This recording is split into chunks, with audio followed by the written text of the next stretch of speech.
All right, let's call this meeting of the Hamlet City Council to order. We will do a moment of silence.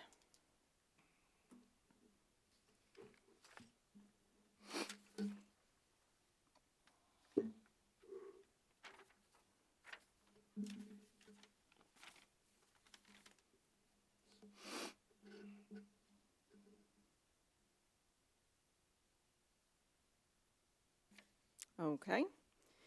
And our next item is adoption of agenda. Do I have a motion for that? So moved. Second. All in favor? Aye. Any opposed? Okay. Let's see. Consent agenda. Do we have a motion for that? So moved. Second. All in favor? Aye. Any opposed? Okay. Do we have comments from attendees tonight?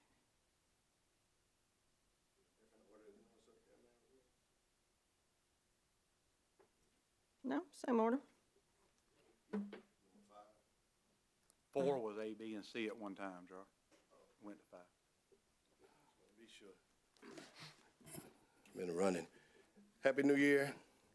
Happy holidays. Happy belated Martin Luther King weekend. Tonight I want to talk about race, the human race, and how we treat each other. First of all, I want to thank the City of Hamlet for helping sponsor some of the Martin Luther King events. I think we all had a good time, saw a lot, learned a lot, phenomenal speakers. Good to see the new mayor actually speaking there too, so good comments on the resolution there. February's coming up. I've been up here several times to talk about the diversity in the committees. I hope we are really looking at that with this transition change with administration to make sure these committees are reflective of the folks that populate this county, that serve this county, that do things for this county, and the city especially. But also, February 2nd, we're going to be having basically a session on African-American history in Hamlet. And originally, with the comments, and if I can approach council so you all can see this.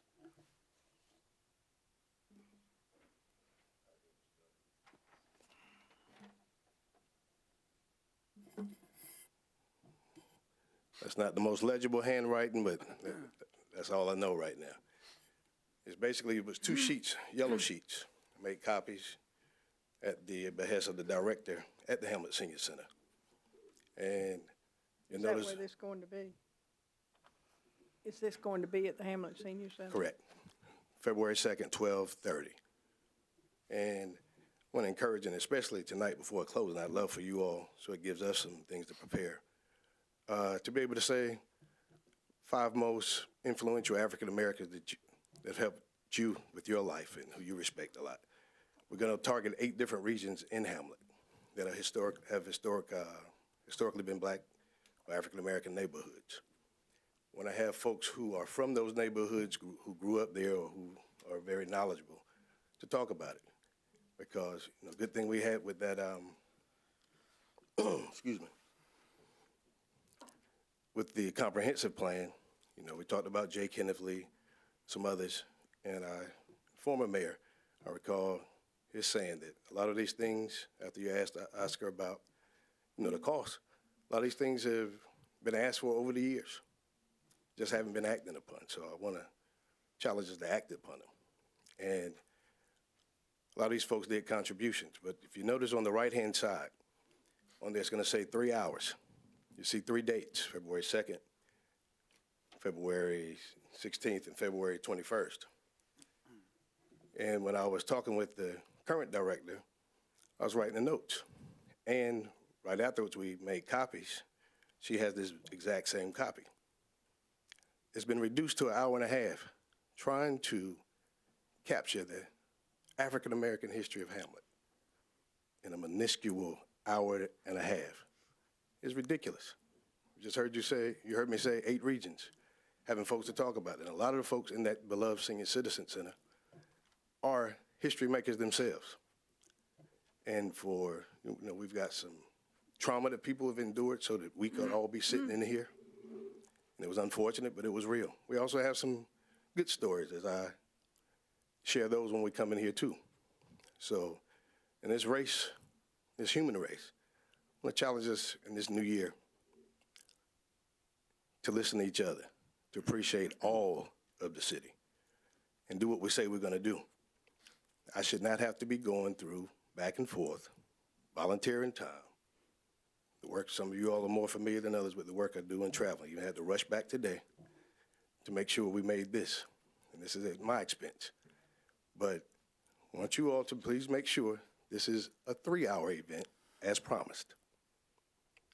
It was written on there, but somehow, and I know folks get busy with the communications and administration, but you all that deal with me know I mean what I say what I mean, and I'm consistent with it. And I don't think it's too much to ask anybody else. My grandfather used to teach me that at the end of the day, all we have is our name and our word. Let's keep our word. Let's make sure we have a productive, informative, progressive session about beloved African-American history from this area. And it's just not limited to Black History Month, but that just happens to be the month that we highlighted. I also want to challenge you all, the citizens, to partake. I don't claim to have all the answers, and a lot of this rich history, some folks can't get out. They can contact us at 347-286-8742, 347-286-8742. We love to have it. Any kind of artifacts, want to share this stuff. The idea right now is to have a panel. We want to rotate the different 8 people there. But thanks again, but I do encourage too. Please have that director to do the 3 hours as stated, as you see in there. And if you notice on the left-hand side, my number and name up top, because the context that was in, when I went down there, I said, what do you need help in? And then I listed the things that I could help in. And that's what I did right there. In there, you see her handwriting with the phone number again, even though it's up top. That's evidence that it did happen and it was there. So, but the biggest thing is, let's keep Hamlet moving. Let's move Hamlet forward. But let's also be like the African heritage bird Sankofa. It says we look back, so we learn our history, but we also move forward. Sorry, I'm a little hoarse, been running today. Thank you, Gerard. Thank you. Gerard, I got a question for you. Is the Hamlet Yes, Oscar. Senior Citizen the only facility that you've inquired about having a meeting? Well, for this, we've been, I've been dealing with that center, and Is that the only place? that see, this was already planned, but we do stuff all over, with Coltrane. Dobbins Heights is going to be doing If you needed 3 hours, could you do an hour and a half at one time at the Senior Citizen and go somewhere else and finish it up the next time? It's going to be hard for me because even though I love Hamlet, there's some other places that I'm requested to.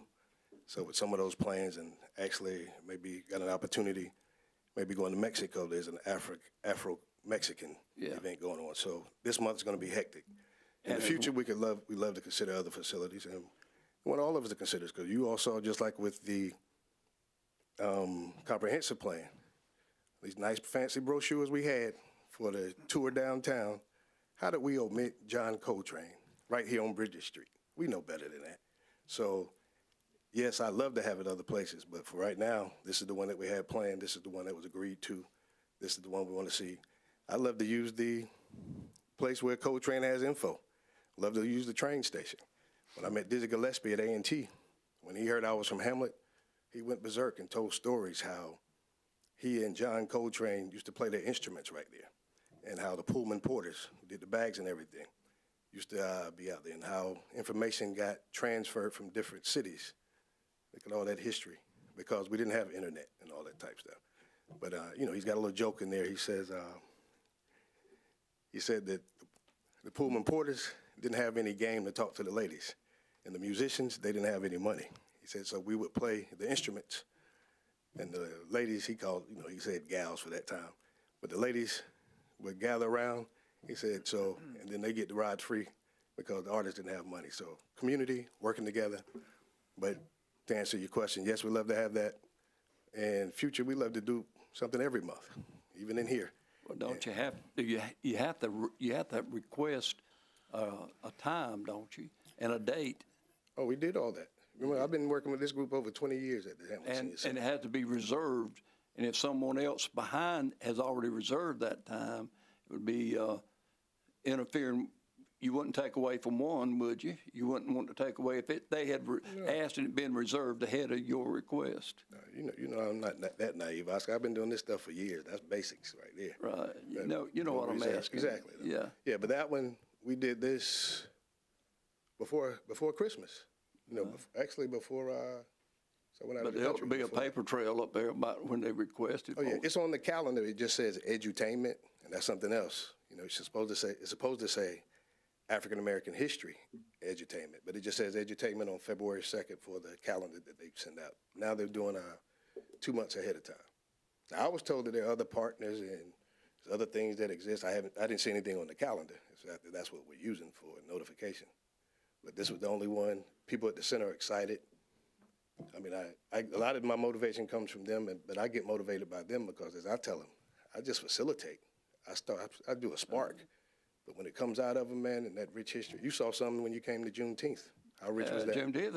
It was an excellent program. Yeah, You did a fine appreciate job. Well, you know. But are you asking that we overrule the directors? No, not overruled. That's strong. You That's just make strong. That is, or take it away, or change it. No, but the thing about just do what we said we were going to do. There's nothing else planned after hours. I was specific. Reason I know it was 3:30 in 3 hours, I was told that she and Chadlin start cleaning up at 3:30. So I was like, okay, we'll do 12:30 to 3:30. That's what it was. I left thinking that's how it was. I talked with Matt briefly on that. But going through all these different folks, tell them to go through Presla, history there, when I've called in the past, calls didn't get returned. And we've got to get better at this. Administrative efficiency. It's not about the return calls. We got good budgets for websites, for telephones, for cell phones. Let's use these things and realize that they're for the citizenry. Right. To be of service to the citizenry, not just for convenience for themselves. So, and what do you think? You don't think you're getting any cooperation from the director? Well, I got it. It got reduced to an hour and a half. I mean, I don't do a program. That program, if that would have been an hour and a half, what could have gotten done? Yeah. And how much would people have missed out on with all that richness? And people traveled from out of state. You sat beside some I saw it. Exactly. But this one, we brought a lady who has with 4 Fulbright scholars, 80 years old, drives down to Hamlet just to share. That was during Kwanzaa. Councilman Stewart was there. So, I mean, richness is here. Wait a minute now, 80 is not that old. No, I meant 80 years young. You're right. There we go. You're right.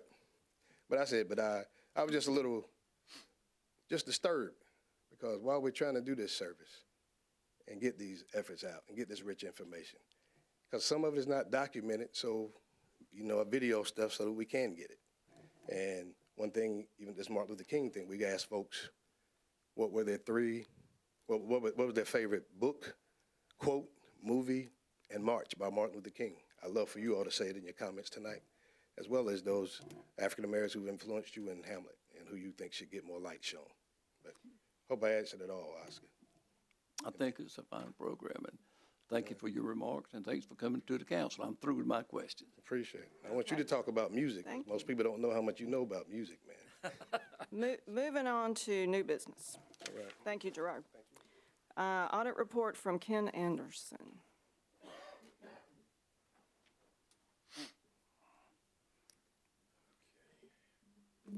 How's everyone? Well, thank you.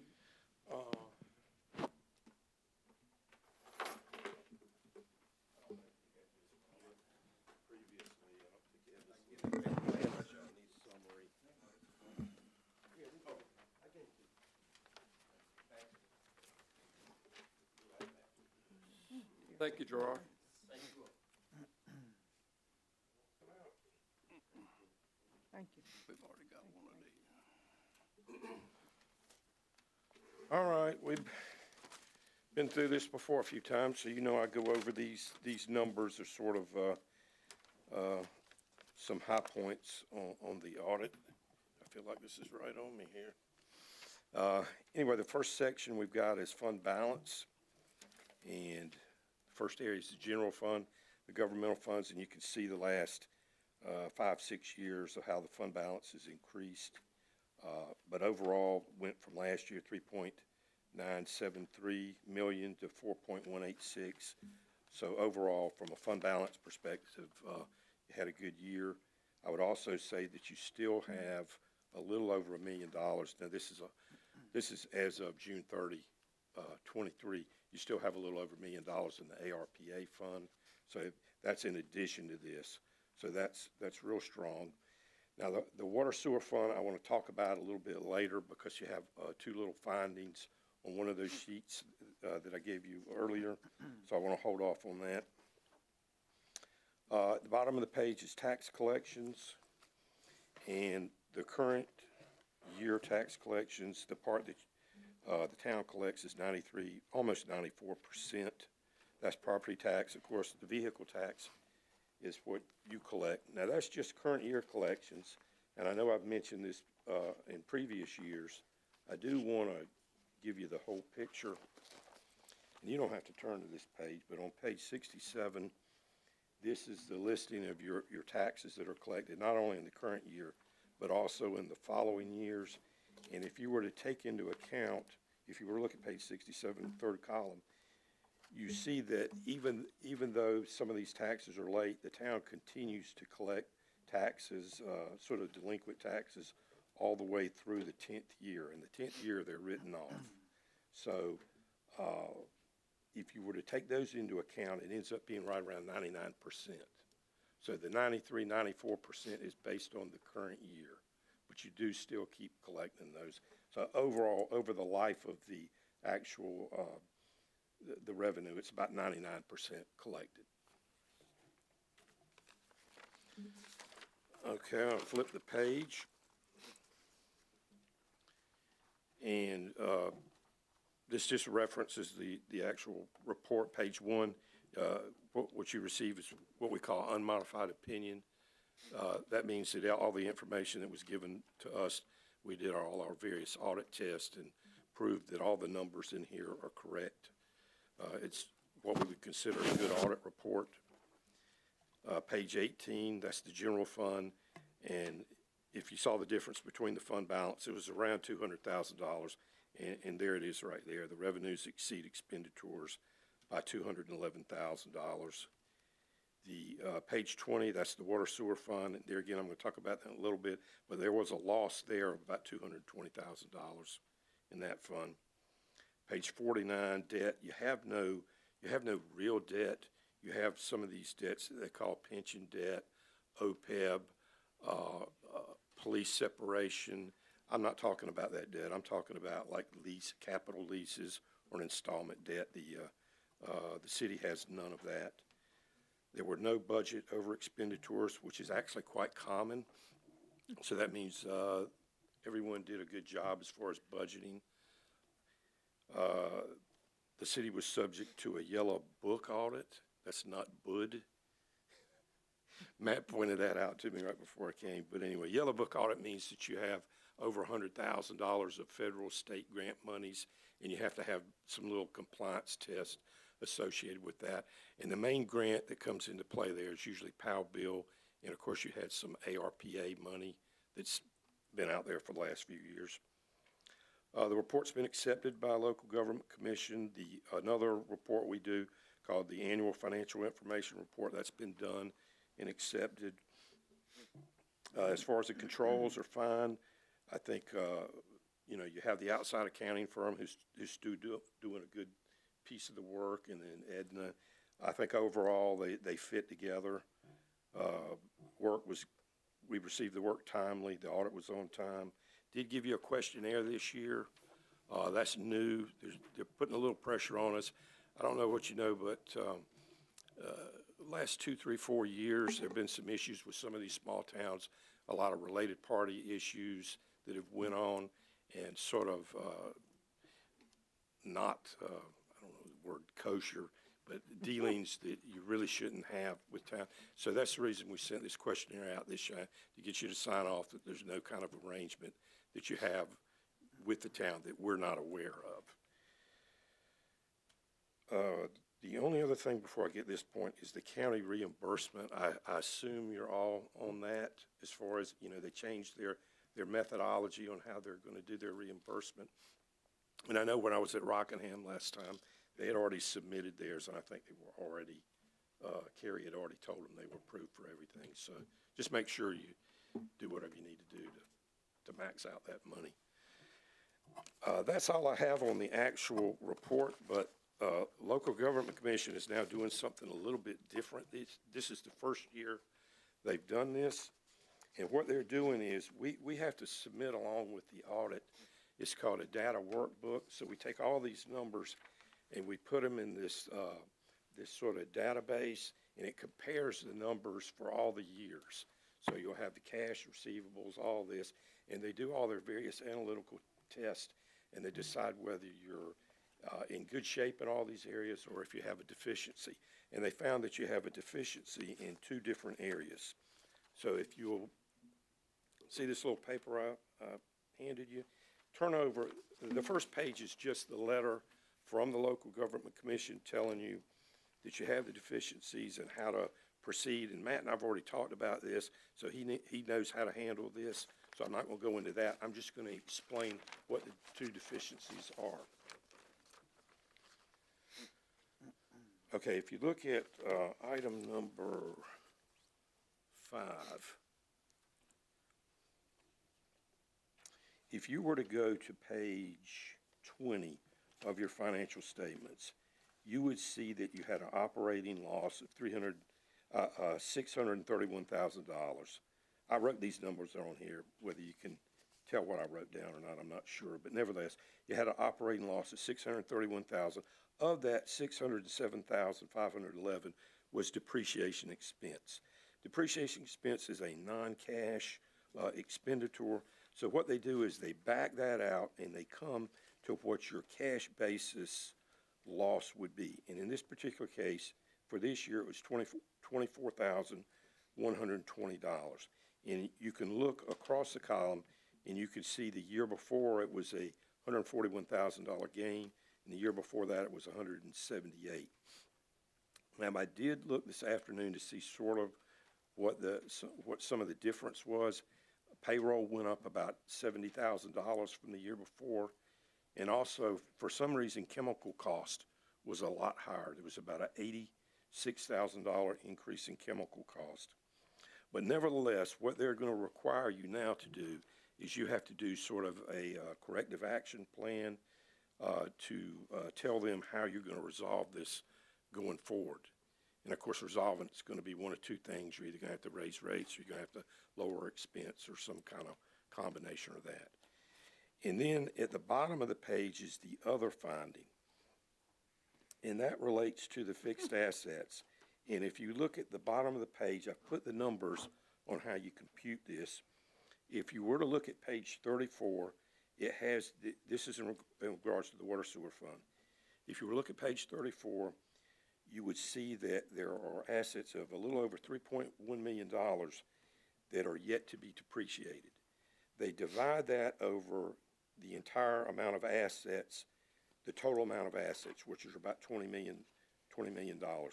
So what they're determining is you only have about a 15% life left in those assets. In other words, your capital assets for the water sewer fund are by and large depreciated.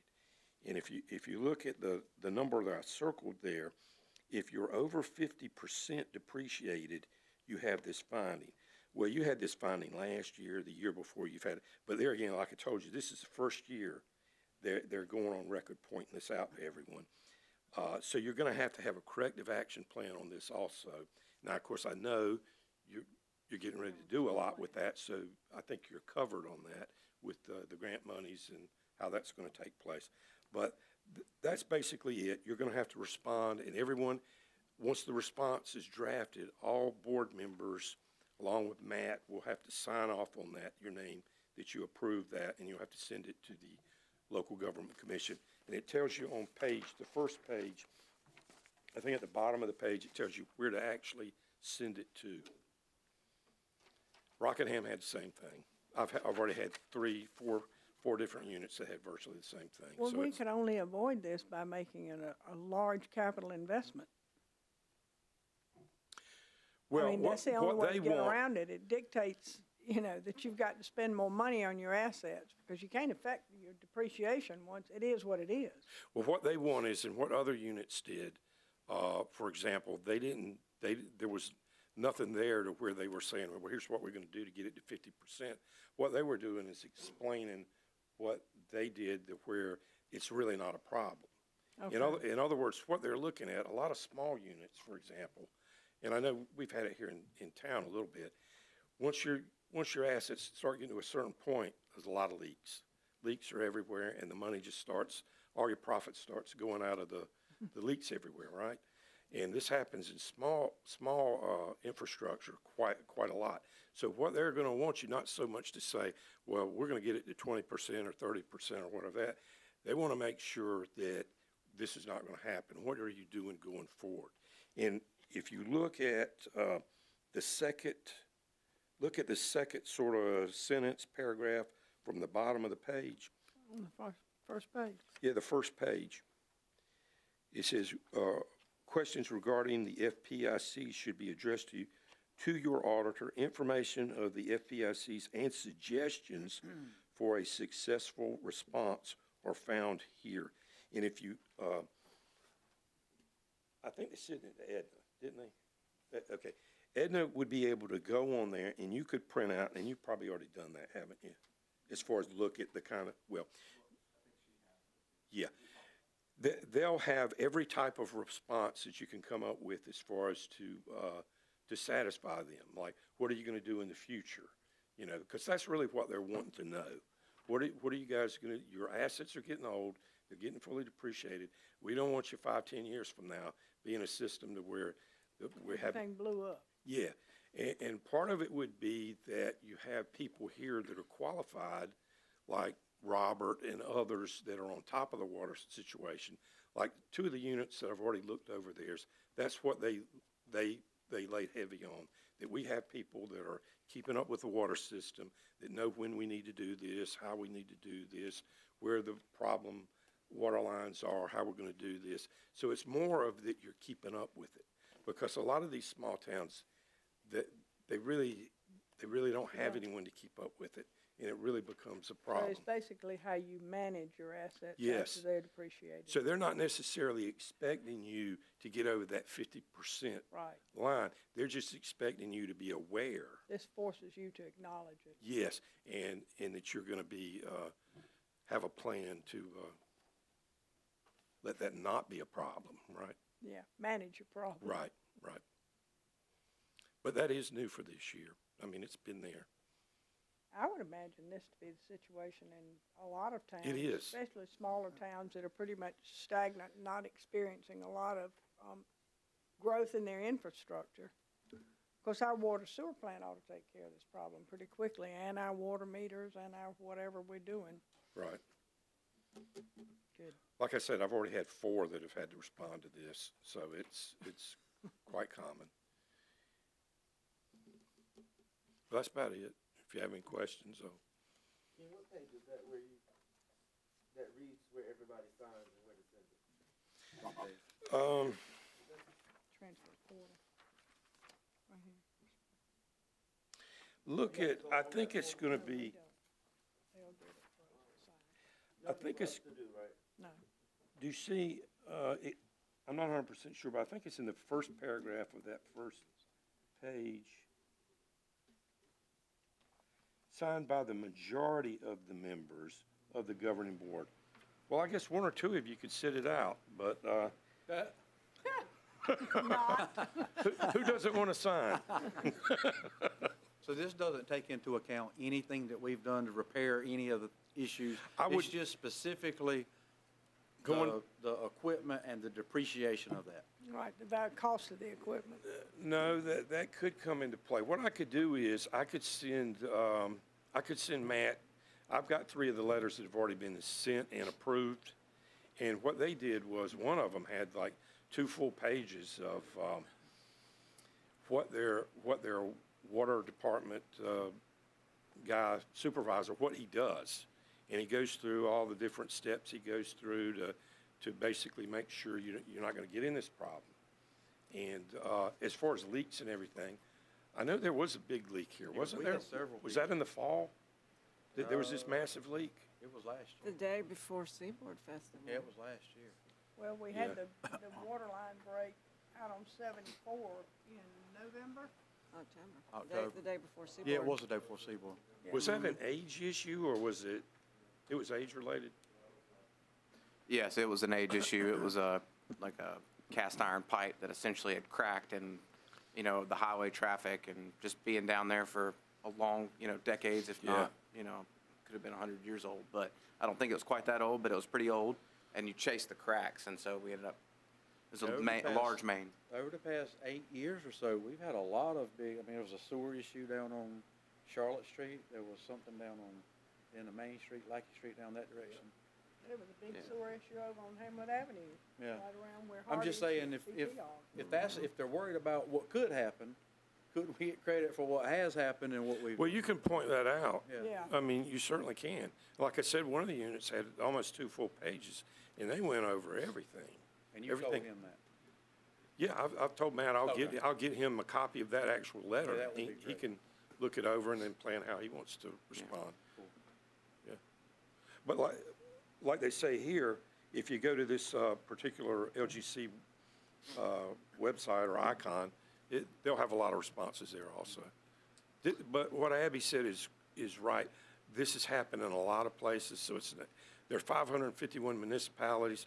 I'd be willing to bet you there's well over 100 of them that are having to respond to the same thing. Yeah.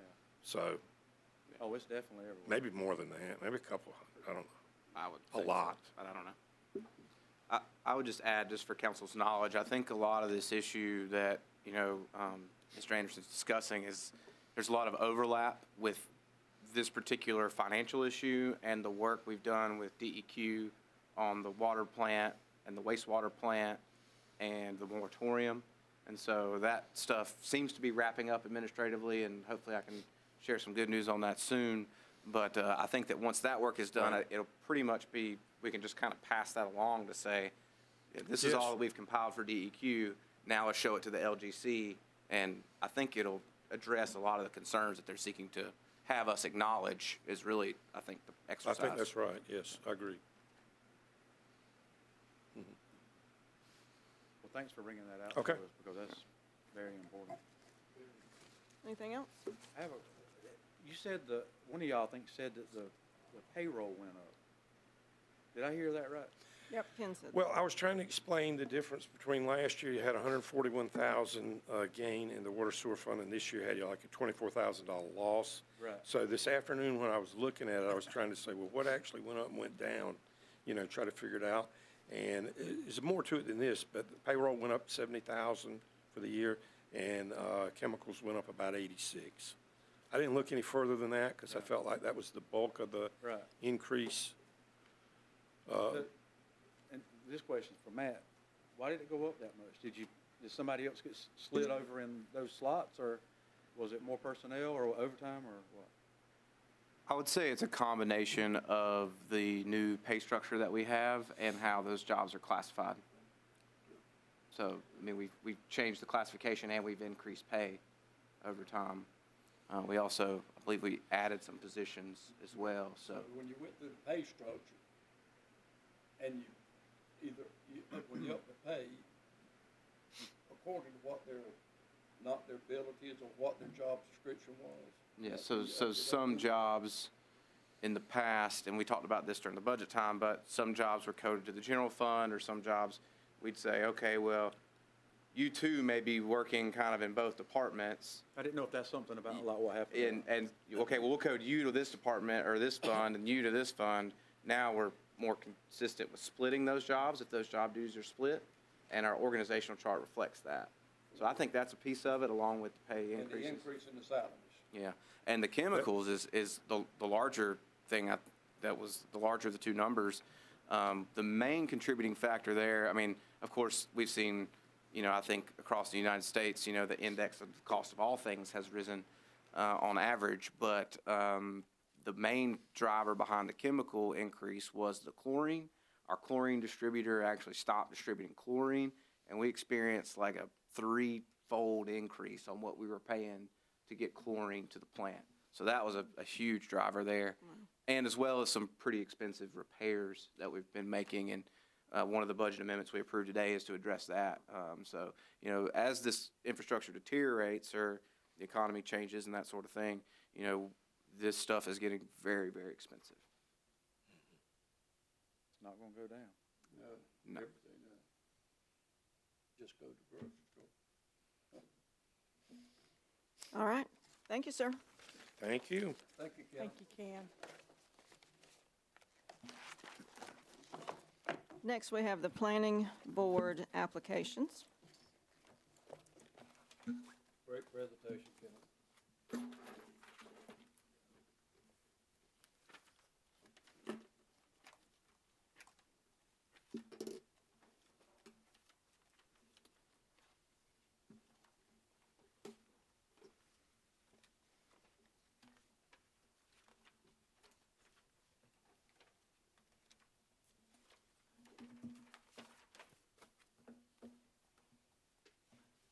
I'm assuming you've had time to look these over. Are there any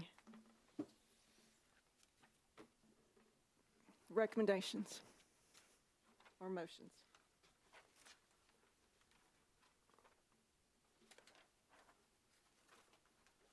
If it would be helpful, I'd be happy to give kind of a lay of the land of where the planning board is and why we have more members requesting or seats available than, one resigning, which is Mayor Gwynn after her election.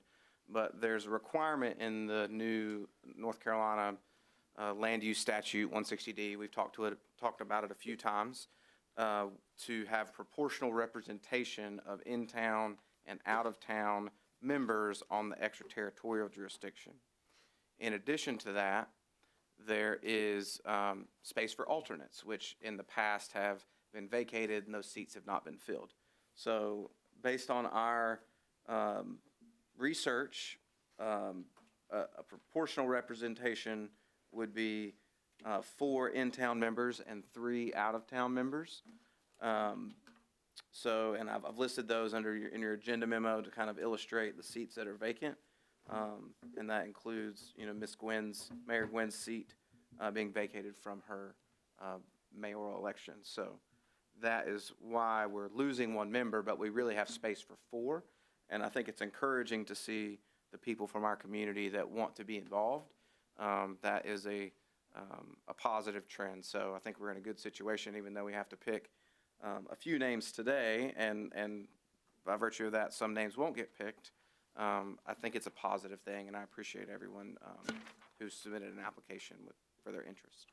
I would like to nominate Curtis Ingram. Second. And the city alternate, in my opinion, I've written down Curtis Ingram for, then the alternate would be Ethan Burns. Well, I think we have to do this one individual at the time. Ask. So we do it as one individual at the time. Each time. Yeah. And Curtis is an in-town, so he is, he's an in-town. So you have to. All right, so we have a motion and a second. All those in favor? Any opposed? Okay. And he takes this slot. I'd also like to nominate Tammy Altman Griffin. Second. Okay, we have a motion and a second for Tammy. For what position? That would be She's ETJ. She's ETJ, yeah. All those in favor? Any opposed? Now, what specifically do the alternates do? Are they functional? They, I don't know how to explain this. They are alternates, so they're available when needed. If members can't attend, then we call up the alternates to sit in their seat. Or if a member has a conflict, would be another situation where a rezoning may affect a member's property directly, and they may not be able to vote on a matter, but did you have something to add? And I was just gonna say, it's pretty common practice for your alternates to come to the meetings. That's So, what you I know, was wondering. yeah, Do they so if come somebody to the doesn't- meetings? That's typically how it's done, so that way if, you know, member A doesn't show up, the alternate can just step right in. Or if an issue affects, If they have a has conflict of conflict of interest, they can step Exactly. down and allow the other person to sit in the. But I And- just thought it might be peculiar if they didn't attend the meetings and had no knowledge of what they were doing to become involved in the solution to the No, problem. I mean, in my experience, alternates on planning boards and boards of adjustment usually are about as knowledgeable as the sitting members because they're there and they're participating in some capacity. Shouldn't they be there just in case that after it's presented, there's a conflict that shows up in there? That's exactly right. Yeah. Are we voting on board members or alternates? We just voted on 2 board members, the in-town and the Right, but what are ETJ. we talking about now? We've, Alternate? we've got a vacancy for city and vacancy for ETJ. Or an alternate for city and alternate for ETJ.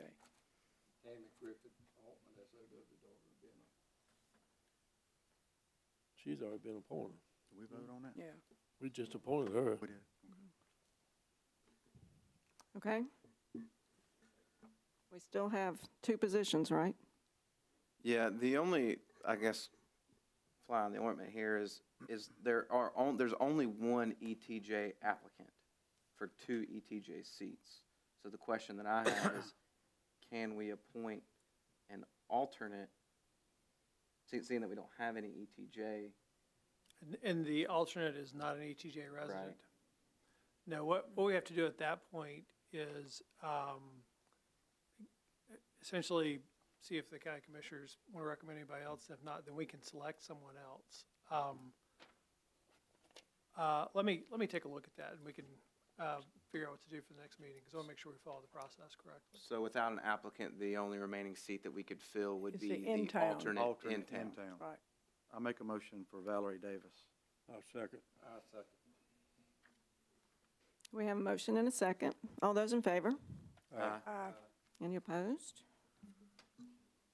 Okay.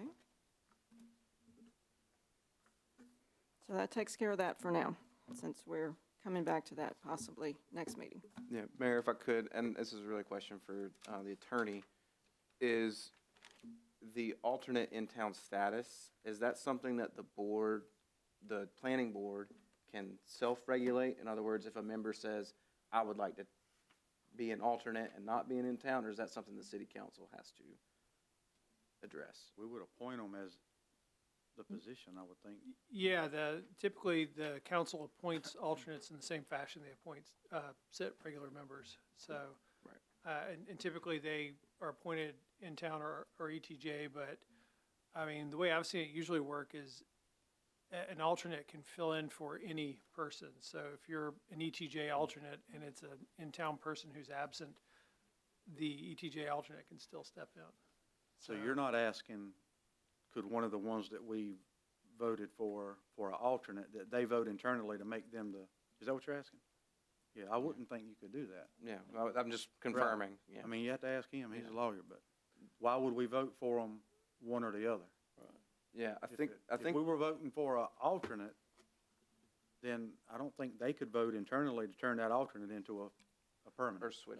No, I think the planning board doesn't really have any ability to appoint Right. folks, so it's really entirely up to you all. Yeah. Thank you for the clarification. All right. Item number 8, amendment to install flock cameras. Police Department. And Chief Brown extends his apologies for not being able to be here tonight. He's at his annual Chiefs Conference, along with other members of the command staff. But he did provide a written memo describing the nature of the request tonight, which is to enter an agreement with Flock Safety, which is a technology company that installs hardware to it's called license plate reading technology. So at key intersections or at entrances or gateways to your community, you can capture on an as-needed basis, any license plates that may be stolen or involved with a crime in an effort to solve crimes. So this is a tool that's been used in our county, and it's a prevailing tool, I think, in the state as well and in the country to help police officers successfully investigate and prosecute crime. And I'd be happy to answer any questions. I mean, there's some of you may be familiar with it, some of you may have never heard of it before. There are some in our community, if you kind of know where to look and what to look for, they're around. So I think they've been very helpful in the existing budget that Chief Brown has for installation of cameras, which we've used annually to expand our camera network that we now own. There is available funds in there to fund this agreement, so there would be no additional budget request required or budget amendment required to fund this contract. But it says in here that you can't get the license plate reading technology without a minimum of 5 cameras, so why don't we just postpone it until we can get 5? You can get the technology. What the service level difference is when you have 5, you'll actually get alerts. Right. So we would get whoever's a designated person, there would be like an app on your phone or something like that that would say someone with a stolen license plate or this known license plate that's in a database that's connected with a crime just drove into a neighborhood. They would get a proactive alert about that. Like you would get that What with is the just cost? one. I think it's a little over $10,000 a year. Seems like An alert, right? Seems like that would be important information. What did the cameras, the installation as well as the participation in the software cost $10,000 Yes, every year? yes. So it would For be the an 3 years of this contract. It'd be an ongoing cost. Yes. Are these the same cameras that we own now? No, it's different camera. What's gonna happen with those? Nothing. We've already spent. I think Chief Brown. That's a $24,000 line item. We've already spent 14 of it, and it continuing. I mean, for the past, this will be the 3rd year now of building and expanding that camera network. They've already done that this year. They've got $14,000 spent, and with the remaining 10 before they spent it, they thought this would be another tool for council to consider. But in the absence of it, I'm sure that we would continue that investment in our cameras, and we're not going away from our cameras. Didn't I read in this where if we agree to do it, we can cancel at any time? Yeah, I believe the contract has language that either party can cancel the contract with appropriate notice. Yes. Without penalty. Without penalty. Doesn't Rockingham and county have these cameras? To my knowledge, The county does. The county does. I think Rockingham uses a similar technology from a different provider. Okay. But I don't think they actually have flock cameras, but they have in their cameras that they Similar have, to that, though. they have the I thought technology. you did. We've talked about it, but I'm making sure that it's already budgeted, no amendments.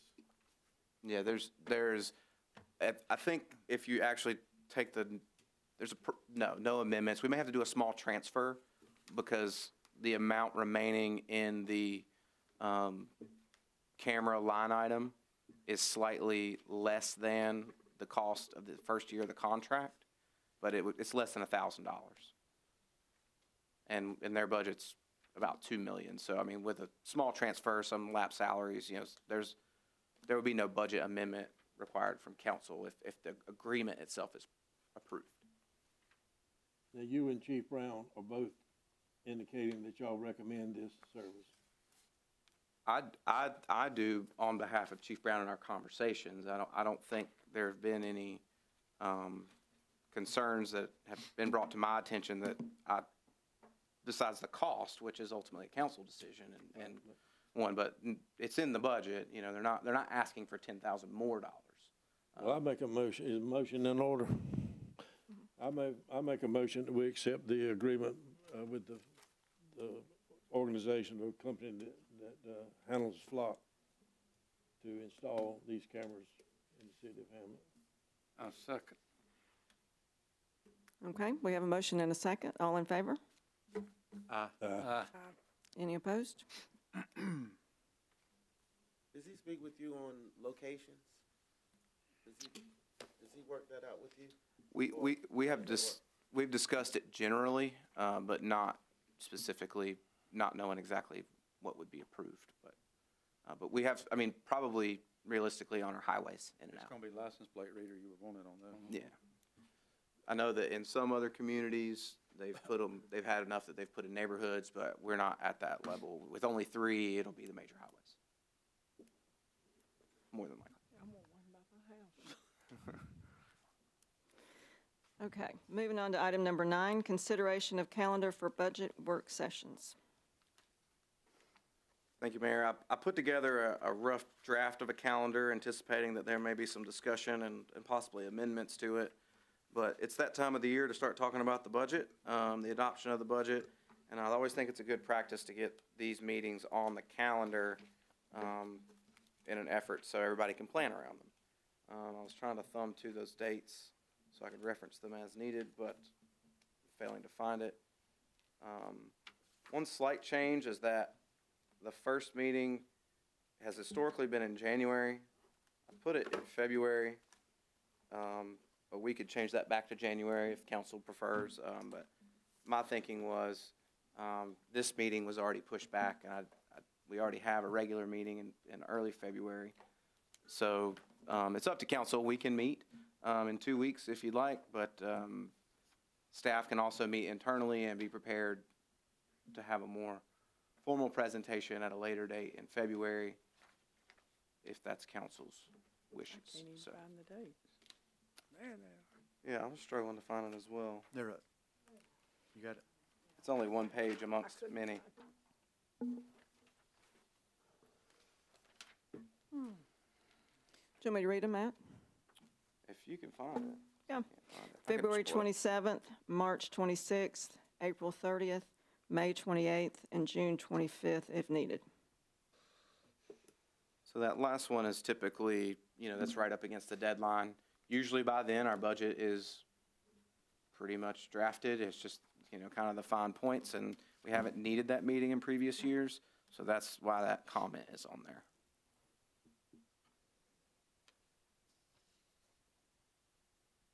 Does council have a preference of meeting in January again or later in February? Last year, in previous years, we've met in January and not in February. I think you need time for the staff to get ready. There's a lot of stuff you need to accumulate. It makes our first meeting go a lot smoother if we don't have to go back to the drawing table. Yeah, I agree with that. Refresh my memory on when we have to have it where it can lay. It can just sit for the time. What's the date? June 1st. That has to be, Approved July 1st, but when does it have to be? 30 That's days 30 before? 30 days, right?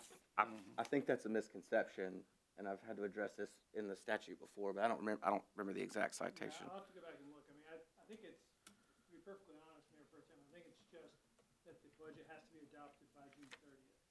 I think I think it has to be presented within 10 days of the public hearing is the legal requirement, but I'm going to check the statute.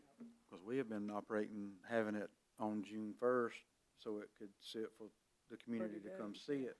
That's right. Be ready to go July 1st, and then I was just gonna ask, if that was the case, the June 25th meeting would be out of that time frame. It would be. And if we need another meeting, would it be wise to work another, I mean, I agree with what Abby said about giving y'all time to work through it, but,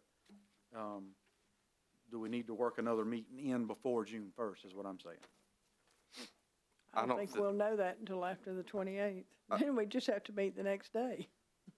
I don't think so, and Yeah, we could do that. I've found the statute that reads, on the same day that they submit the budget to the governing board, the budget officer shall file a copy of it in the office of the clerk and the board where it's available for public inspection, Right. addressing your point there. A separate section, the following section, 159-13 reads, the budget ordinance, form, adoption, limitations, tax levy filing. Section A, not earlier than 10 days after the budget is presented to the board and not later than July 1st, the governing board shall adopt a budget ordinance. So I read that, and the attorney can advise and correct me as necessary, but we can't vote on the budget within 10 days of it being presented to the board. That's the way I read that. Yep. So, and I have always submitted the budget usually in May, if not June, but usually in May. And anytime it's changed through our work sessions, it's always available and it's constantly updated. So there is no, it's not like if we change a page, we have to wait another 10 days or anything like that. But we do that in an effort of transparency. You read it that same way, TC? I do. I know about the 10-day requirement, and I'll just say, I'm having trouble getting the general statutes on my laptop tonight, but looking at what Matt's got, that's practice I'm playing with as well. All right, do we have a motion? I don't think we need Are a we gonna motion. vote on Yeah. it, or just consensus that? I think for scheduling It says meetings, you need to We vote, right? do. Well, if you're scheduling budget meetings tonight, or you're going to set those dates, rather than just giving him a range to get back with you on, you do need to have a vote to, because you're essentially, I mean, you're voting to schedule meetings tonight, so. Are they ready to do that? Yeah, they have a schedule presented, if that schedule's agreeable to vote on. So move the dates that's printed. Second. All right, we have a motion and a second. All those in favor? Aye. Any opposed? Okay, item number 10, the proclamation. And I was able to read this on the 15th, Monday, at the MLK Day Luncheon.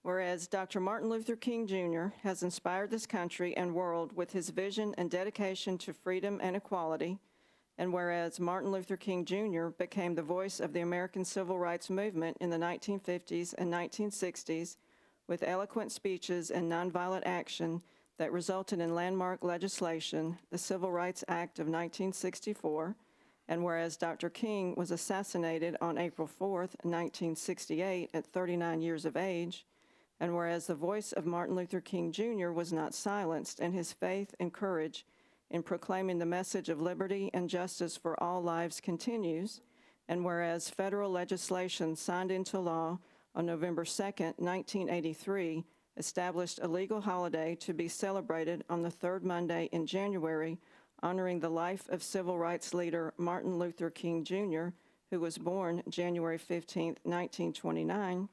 Now, therefore, I, Amy Gwynn, Mayor of the City of Hamlet, North Carolina, do hereby proclaim January 15th, 2024 as Dr. Martin Luther King Jr. Day.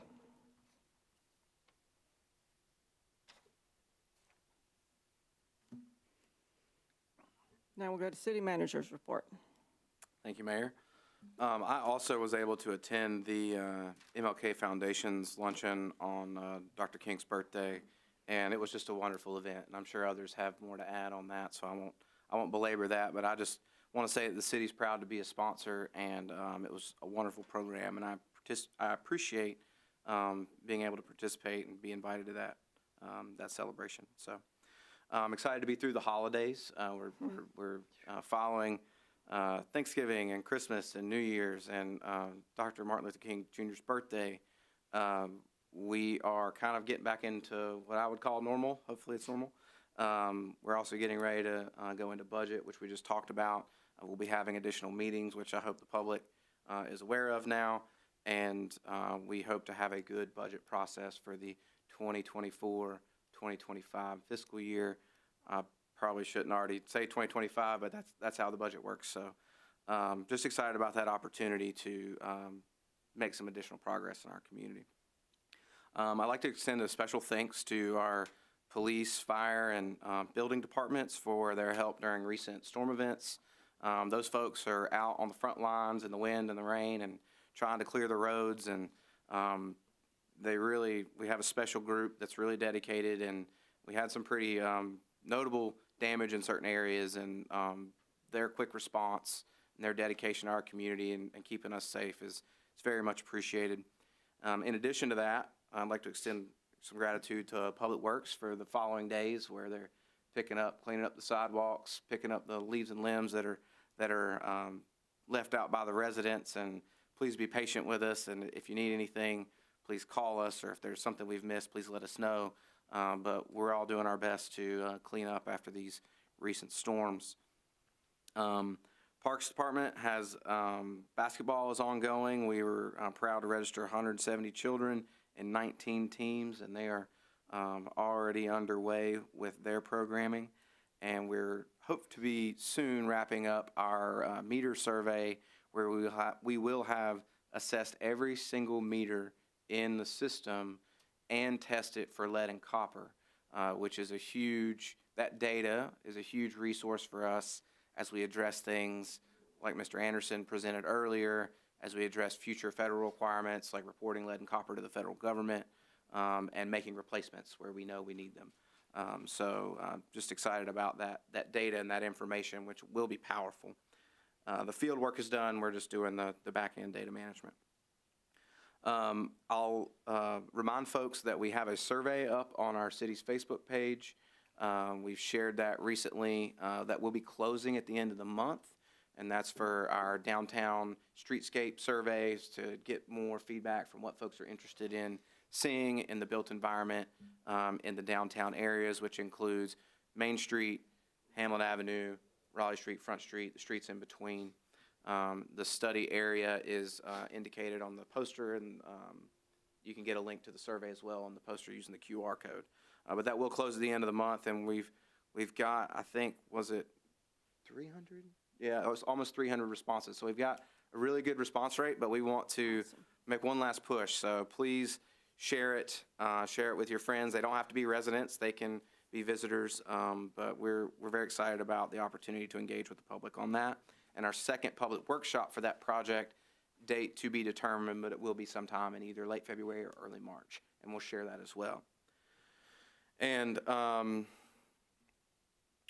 following the appointment of the planning board members tonight, we will begin advertising for membership on the Hamlet Senior Center Advisory Council. We have had one member resign and some other members that are maybe wanting to take a step back and get some new members in. So we will be sharing that on Facebook, and we'll be bringing that to you next month. And that concludes my report, and I'd be happy to answer any questions. Okay. Comments of council. Mr. Martin? Briefly, I hope everyone had a great holiday season. I know it's kind of early, but I want to start thinking in terms of getting some things done at Hamlet Memorial Park, thinking in terms of baseball. And we got some things to do up there, and I hope we will continue pushing forward on that and look forward to a good opening season this year with American Legion Baseball. Other than that, that's about it. Okay. Mr. Stewart? Thank everybody for being here. Want to encourage everyone to please come out to the Parks and Recreation. You know, we support the young kids. It's a big thing, and they have started up, I think, Matt, and I have a schedule as well. I'm actually kind of coaching a team this year. So that's going to be quite interesting. I was a baseball guy growing up, but if you those of you that knew my dad, he would have wanted me to be a 3-5-star athlete, which I wasn't. I was a smart guy and a music guy, so athletics wasn't really in my head. But come support me, coaching teams, and I'll get you a schedule. But more importantly, to support the young kids that's doing that. Thank you to the city of Hamlet for supporting all of our MLK events. I think everybody that sits aside from me up here on this board supported our ticketed events, as well as the city sponsoring some events. So thank you guys so much for that. I owe a debt of gratitude forever for Dr. King and many others. Dr. King is what we talk about and what we see, but there's so many others. And for me to sit here, one of my favorite books to read is Where Do We Go From Here? And the point to that is, you know, what do we do with all of this newfound freedom that we suddenly seem to have? Whether we have it or not, it suddenly seemed to have it. And so that's why I'm up. Because of that, I'm able to sit along with you guys and be a part of the team and sit at the table. So thank you all for supporting me. I continue to support you as well, but and I continue to thank the city of Hamlet for all you do. And to the citizens, please continue to come out. Those that's watching, come out to the meetings, please, and reach out to us for anything that you need in the city. Thank you. Mr. Sellers? I commend Councilman Stewart for taking on the role as a coach. It takes a lot of time and a whole lot of thick skin. But I'd like to also congratulate the Martin Luther King Jr. Foundation for putting on just a wonderful event last Monday for commemorating Dr. Martin Luther King Jr. Did a fine job. And for the folks that didn't come and didn't get a chance to go, to please come out next year when they have it. And now you will have a wonderful experience. And for all the people watching, please stay warm. Yes. And that concludes my comments. Please stay warm. Ms. Covington? Well, I commend you too, Maurice. I know what kind of commitment that takes, so, and I am pleased that this has enabled you to sit with us, and because you bring a lot to these meetings, and I'm glad you're here. But I attended the ecumenical service on Sunday night, and they had a wonderful speaker who is actually a lawyer now in her 3rd year of divinity school at Duke. And she's an Aggie. I knew that. I wasn't going to add that, but he did. But go ahead. But she really, really made an incredible talk. I enjoyed it immensely. I asked her for a copy of her notes so that I could go back through it. But I think we do as much in this area to observe that holiday as anybody I've ever seen, and it's meaningful to so many people. And I've always said, as far as the storms are concerned and the holidays are concerned, whether it be the parade or the old-fashioned Christmas or somebody's tree split in half on their front yard, Hamlet's biggest asset is its employees. Mr. McQueen? Yes, so it is nice to get back to normal after Thanksgiving and Christmas, New Year's, and the holiday honoring the legacy of Dr. Martin Luther King Jr. Just seems like we're headed into a really busy time. Most people may not know, but in the next 2 or 3 months, that's where the future of the budget is going to come from. And we're going to be making decisions on how to spend your money, the taxpayer, and you need to be well aware of what goes on. And these meetings are open to the public. Nobody ever comes, but hopefully somebody will come this time, at least a couple. So it's going to be a busy time, and we just got to get down to work. Just as we moved into the new year with 6 months left to go, where do we stand on like all of our capital purchases that we had lined up, like the equipment and things like that? Have we bought everything yet that we have budgeted for back last year? Not everything, but I can get you a report on that. Okay. You maybe just Sure. bring it to the next meeting. I mean, it's not anything urgent. I was just wondering about that. Yes. Because it would be nice to know going into this budget cycle what we have not purchased and, maybe reasons why and things like that. Absolutely. And I'm all for like social media and letting that build the city of Hamlet up and advertising and things like that. But does the city of Hamlet now have a TikTok? What? A TikTok social media? That would be TikTok. news to me. Could you check on that? Because as I was on another social media platform, I thought I saw where it said the city of Hamlet had a TikTok account. And if we do, and we probably don't, if you don't know about it, I would hope not, I have some concerns about that. I do too. Because the federal government is recommending against TikTok accounts, especially in governmental agencies, because of the threat of hacking and things like that.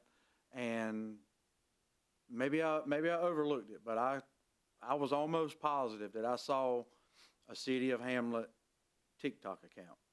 But it was on Facebook. I don't have TikTok either, but the county of Scotland County just recently underwent a huge attack on their infrastructure through a cyber attack, and they recently budgeted $200,000 to help pull them out of that. So is that something you can follow up on and just see? Absolutely. If we have one? Absolutely. All right, and that's it. That's a good report. All right. I also have on my list to thank all of the employees who have anything to do with the storm, the actual getting out there in it or cleaning up after it. I know that's been a big job normally, and we've had extra storms this past couple of weeks. So thank you all for that. I also appreciate the fact that we had more than we needed to apply for the planning and zoning positions. Thank you for your interest.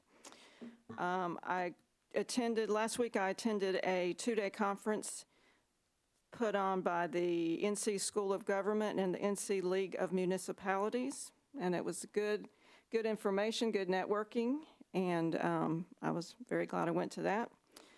I also, Mr. Martin ran into Chip Gordon yesterday out on the street, and we had a nice chat about the Legion baseball, and he seemed to be pleased with the way things are going and the field progression and condition and getting a new batting cage up. So that was good to talk about that. And also, I was very honored to be invited to the MLK Day Luncheon to bring greetings on behalf of the City of Hamlet, and I enjoyed that a lot. So thank you. And that's the end of my comments. Now we have a motion to go into closed session for attorney-client privilege about personnel and real estate. Make a motion, we go in closed session. Second. Those items. All in favor? Any opposed?